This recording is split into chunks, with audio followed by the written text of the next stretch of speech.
Salut les amis, aujourd'hui je profite d'une petite sortie pour te parler d'un sujet que je voulais parler depuis pas mal de temps, c'est la lumière.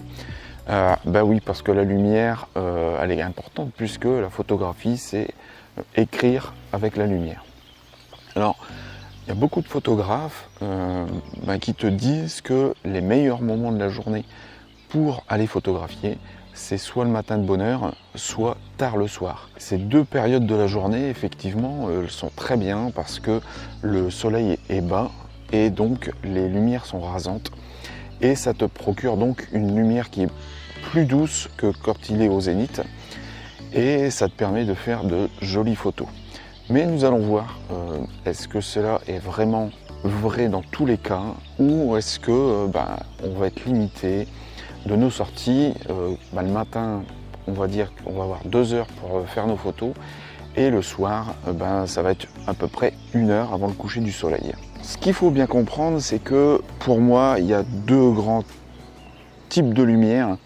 Alors bien sûr, là je vais te parler de la lumière extérieure, la lumière naturelle. Donc la lumière naturelle, c'est la lumière qui vient du soleil. Pour moi, il y a deux grands principes. En fait, il y a la lumière qui est réfléchie et la lumière incidente. La lumière réfléchie, c'est tout simplement en fait la lumière qui vient taper ton sujet, comme ici derrière. Elle te renvoie la lumière et c'est ce que tu vois. Et c'est pour ça que tu vois des choses un peu plus foncées et des choses plus claires. Et puis, il y a la lumière incidente. La lumière incidente, c'est si tu te mets en contre-jour. Donc si tu te mets en contre-jour, tu as ton sujet et tu as le soleil qui se trouve derrière ou sur les parties latérales. Alors ça c'est le principe, il faut comprendre un petit peu la lumière, comment elle vient toucher en fait les sujets, les objets, les paysages pour savoir comment tu vas exposer ton image. Alors je suis d'accord que le matin et le soir sont de bonnes périodes, et que la lumière est importante, mais je crois qu'il y a encore une chose qui est plus importante, c'est exposer ton image. Et pour exposer ton image, il n'y a qu'un seul principe, c'est le triangle d'exposition, et tu as pour cela à ta disposition l'ouverture, la vitesse et les ISO. C'est ces trois paramètres qui vont te permettre de bien exposer ta photo et donc de faire de bonnes images. Si tu ne sais pas faire ça, tu ne sauras jamais utiliser la lumière. Est-ce que toutes les lumières qui se trouvent dans une journée sont les mêmes et est-ce qu'on peut utiliser les différentes lumières que l'on peut avoir à notre disposition? Alors, je ne reviens pas en fait sur les lumières du matin et les lumières du soir. Je suis entièrement d'accord qu'elles sont très bonnes et ça permet de faire de très belles images. Ensuite, là tu vois ici, je suis déjà là en fin de matinée et le soleil est déjà bien haut dans le ciel. C'est gris, mais par contre si j'avais que du soleil, en fait j'aurais déjà une lumière très dure. Une lumière très dure, ça veut dire que j'aurais des endroits qui seraient très exposés à la lumière et des ombres très marquées de mes sujets. Moi je vais te montrer qu'on peut faire des images à midi ou en début d'après-midi, même quand tu as beaucoup de soleil. Alors tu vois ici que c'est fort dégagé.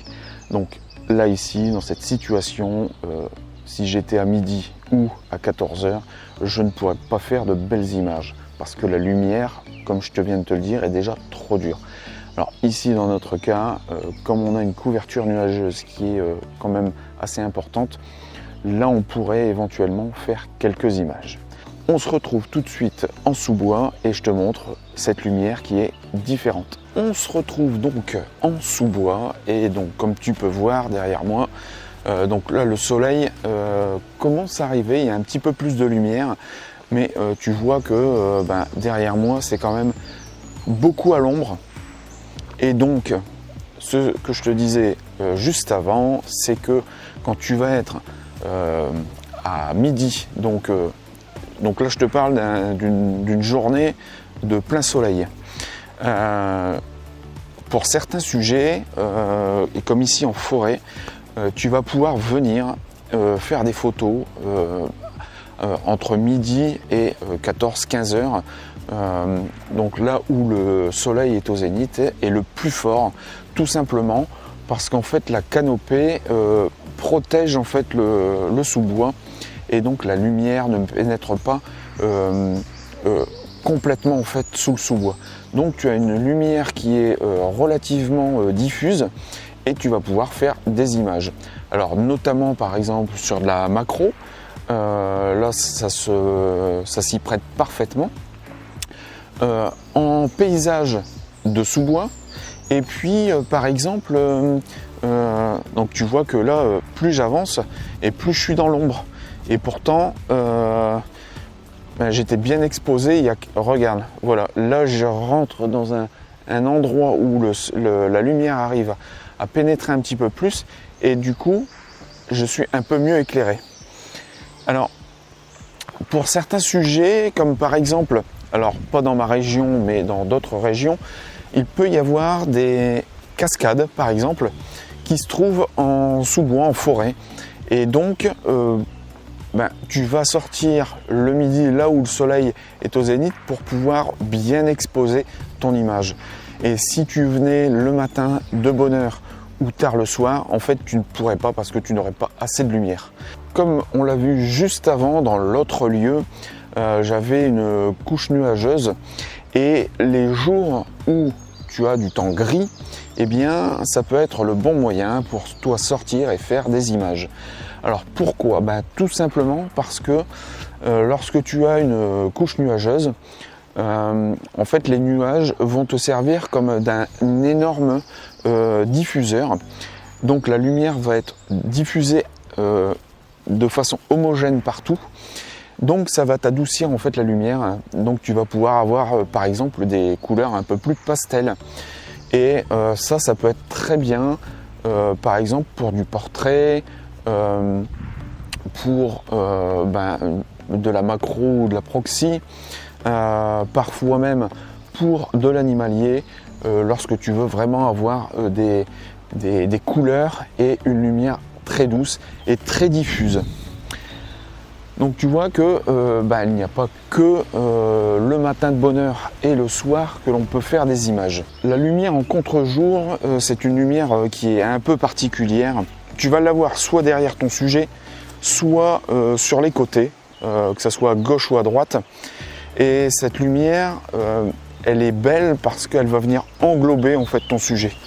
Elle va venir créer de la lumière autour de ton sujet, et elle va vraiment l'englober, et ça peut vraiment te donner de belles ambiances, notamment en portrait, en proxy ou bien en macro, ou éventuellement aussi en animalier, si tu veux vraiment avoir des choses assez particulières.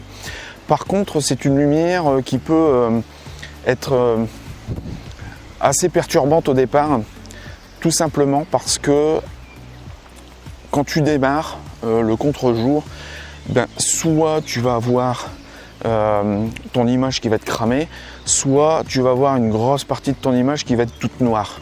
Ça, c'est souvent le cas en paysage.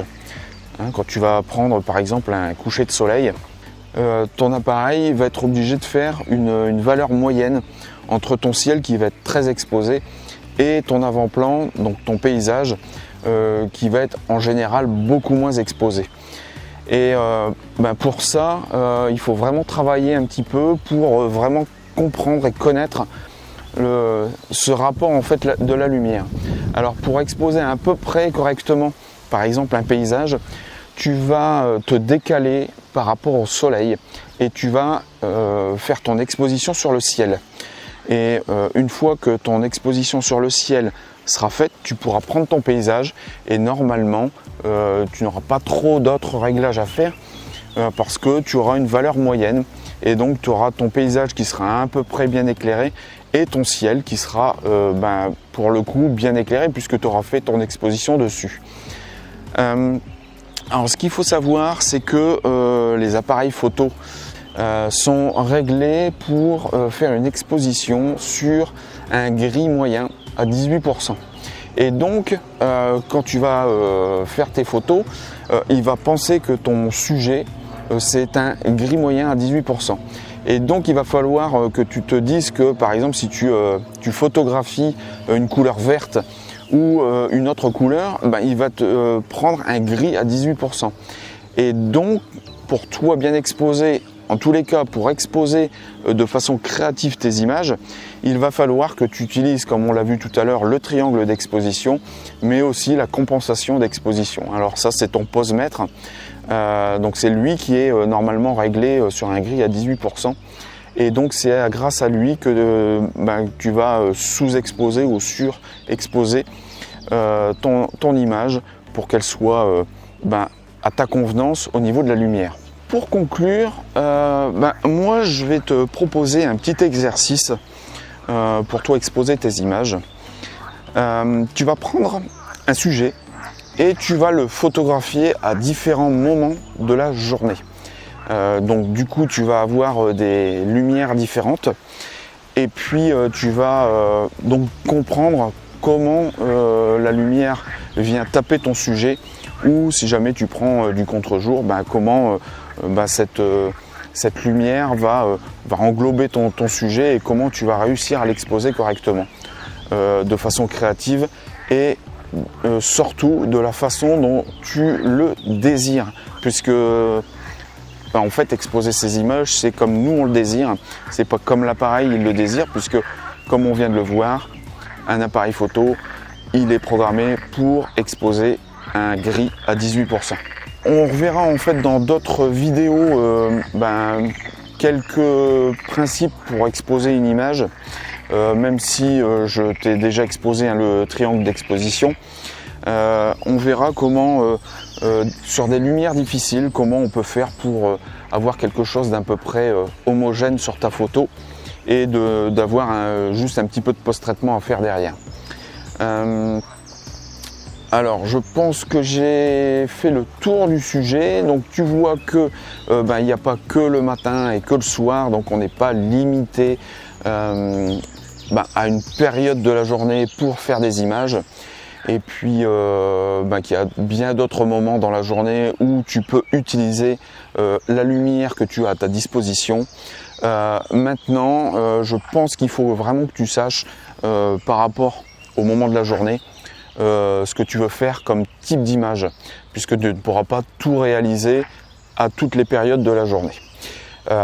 Et puis écoute, essaye de faire l'exercice que je te propose, et moi je te dis à bientôt pour la prochaine vidéo. Salut!